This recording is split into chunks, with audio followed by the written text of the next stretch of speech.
Bonjour, je suis Henri Navalone. C'est cadré tout. Bon, voilà, une question qui m'a été posée, qui est un truc très bizarre, qui, voilà... bon, je vais pas répéter la question, mais je vais apporter la réponse. Alors, si vous voulez, le terme Merkaba se perd dans la nuit des temps. En fait, ce sont des outils qu'on trouve dans les chroniques akashiques. Ce sont des outils qui sont destinés à harmoniser les différents plans vibratoires de toute la création. Et donc ce sont des outils qui permettent de relier les différents espaces-temps ou les différentes dimensions entre elles dans la conscience de toutes les entités qui sont à la recherche de leur unité avec le tout. Et alors, bien entendu, il y a des, on va dire, des personnages, donc sur la Terre, on a la possibilité d'aller capter, d'aller récupérer un peu ces mémoires qui sont disponibles dans les mémoires galactiques. Et évidemment, il y a des individus qui vont réussir à extraire une partie de ces informations ou qui vont arriver à les prendre à des niveaux où elles n'ont pas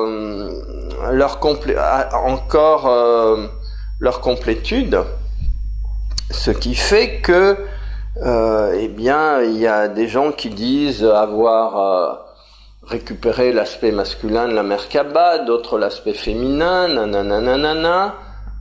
Il y a aussi des Merkaba qui vont du bas vers le haut.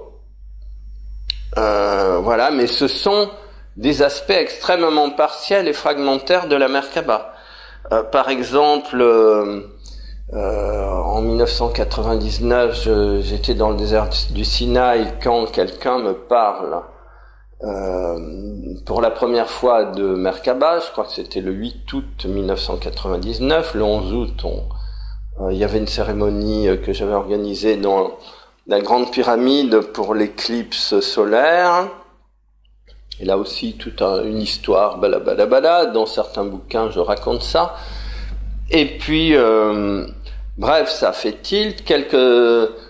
Fin septembre, je me retrouvais à un stage à Jérusalem avec Dran Valo, qui, lors du repas, c'est un stage de 4 jours, il parle pendant toute la première journée de l'enseignement qui, d'après lui, d'une femme qui véhiculait l'aspect féminin de la Merkaba, alors que lui manifestait l'aspect masculin de la Merkaba.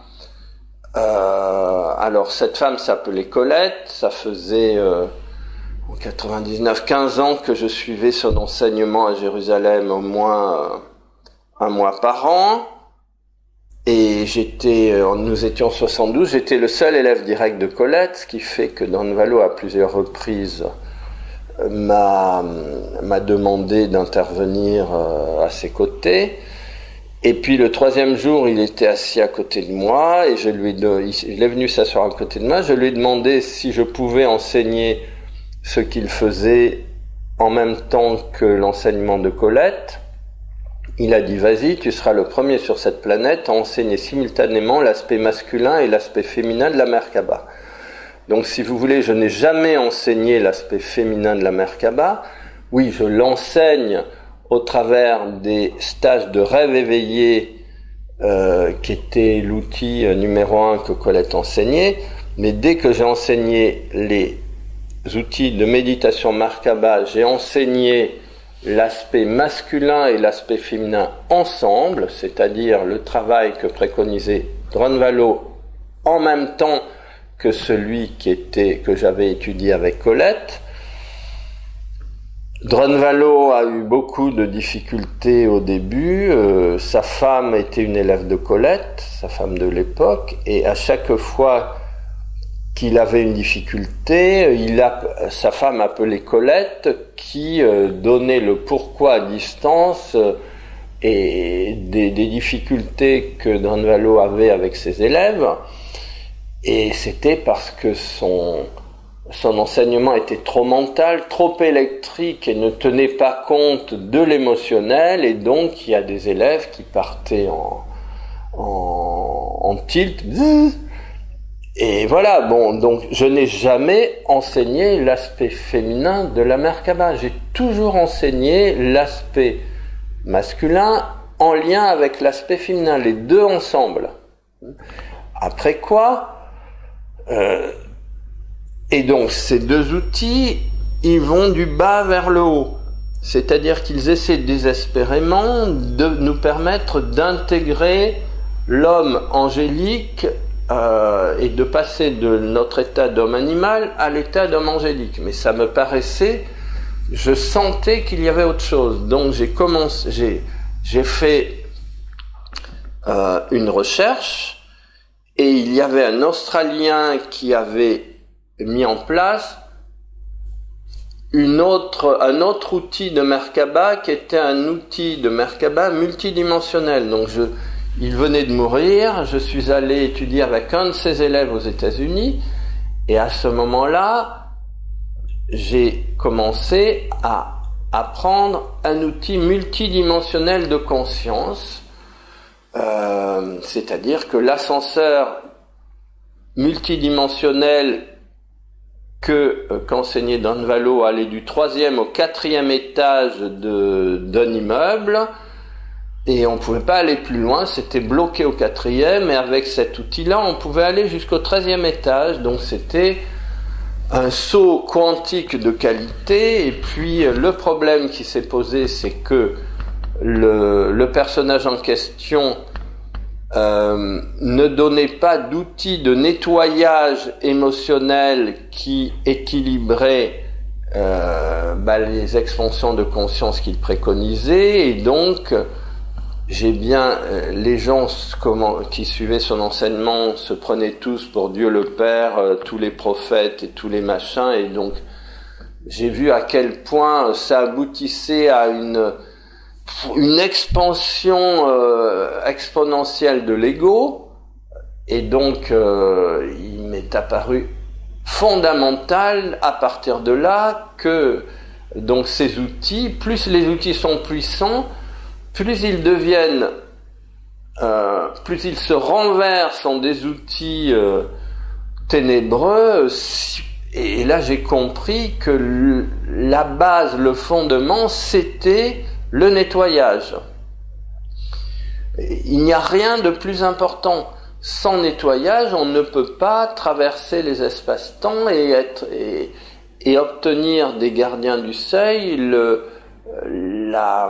l'autorisation de traverser les dimensions. Et donc à ce moment-là, je suis parti à Glastonbury, au-dessus de laquelle se trouve l'antique territoire d'Avalon.